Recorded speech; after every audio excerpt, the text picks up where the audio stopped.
chúng của nó Ủa giống ấy. striper, ocean striper.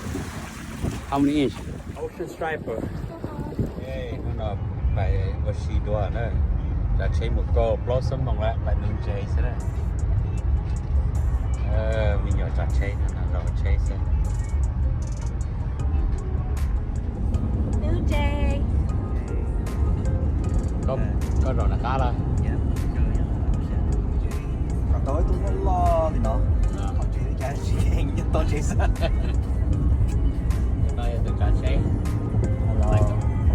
Ồ, giờ từ trái chế có phải Cái sau nó chế phải chỉ cái nhang cái nhang đặt chế. Cái chỉ là cái dụng cụ chứ bằng bề không. Còn cá chế cái chỉ mà. Ok, nhá rồi chúng ta là bây giờ ta đi khai chơi những cái này, xin hãy xem một phần. Đó, đây chết rồi.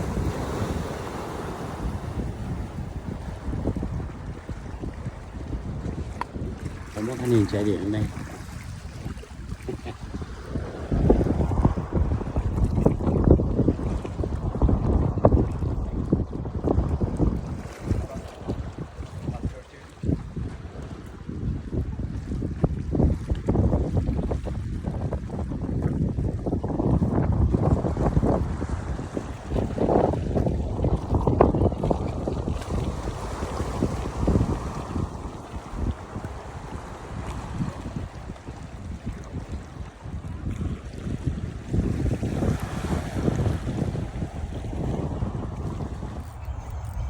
Kia luôn, sai giá chị luôn.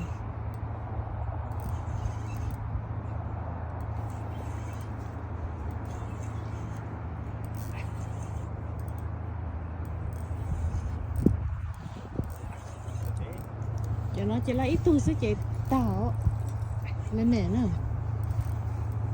Chị đâu bắt đẻ. Cho chú bắt đẻ tới sử dụng chú. Rồi.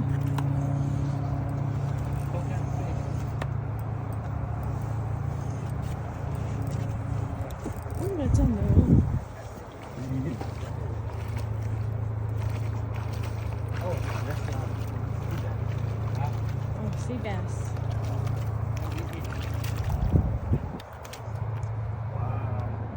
Wow. Sea bass.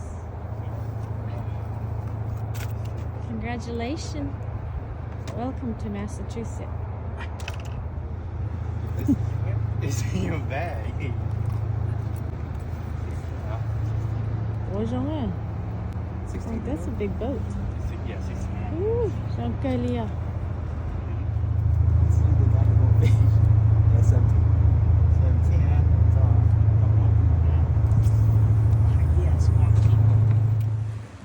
Vào tên mình trẻ căn tôi là cái tia sản vào tên mình trẻ này chỉ một cái châu ra.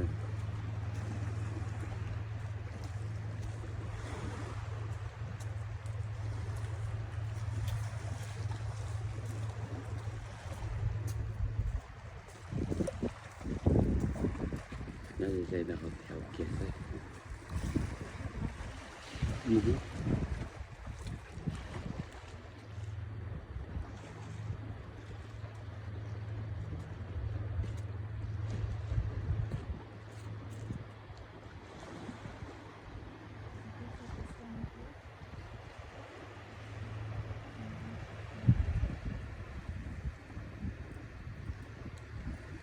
Bây giờ là lô tăng thì đã đỡ ở kia thế này, giờ không xài không phải xe.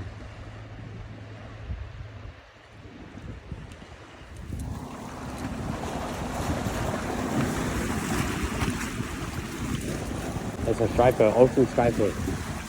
How many inch? Like 10 inch. No, probably 18. Yeah.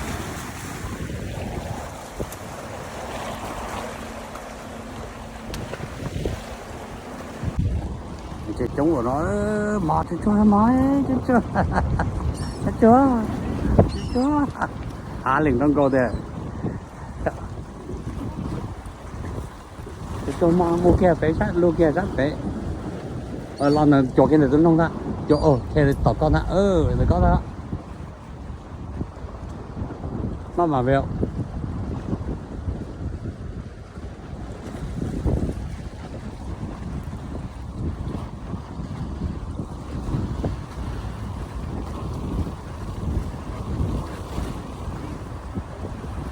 cái lo trên được con đó lo không con rồi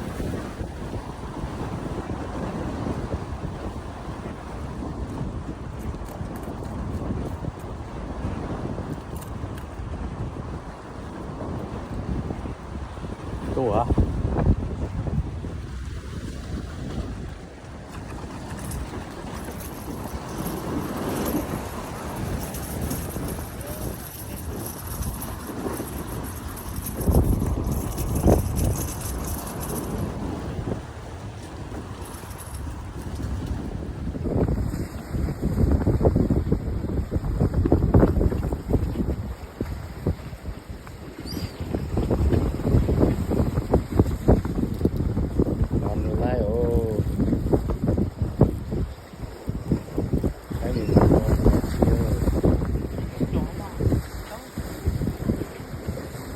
Cái chùa bé ăn này phải ăn này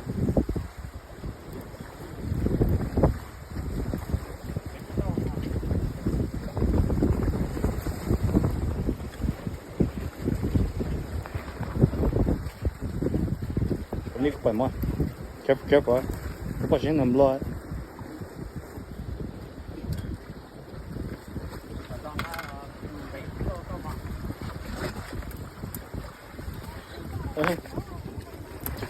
chụp tối cắt thọ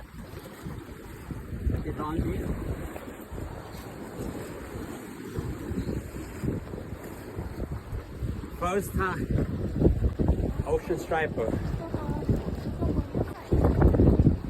That's nice. Take a picture too.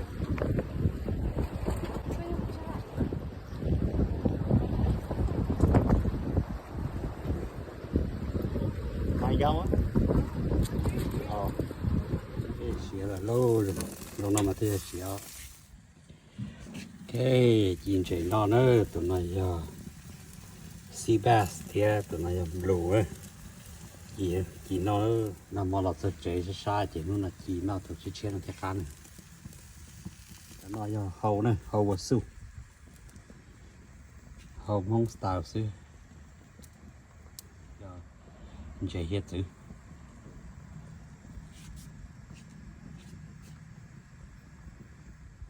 cái thành chơi hầu xìa đây này hầu khúc khổng sơn đó thế cao gì cái cùi vừa tới cho khúc khổng kia nhưng mới cho khúc khổng khôi sơn xịn là thế cao này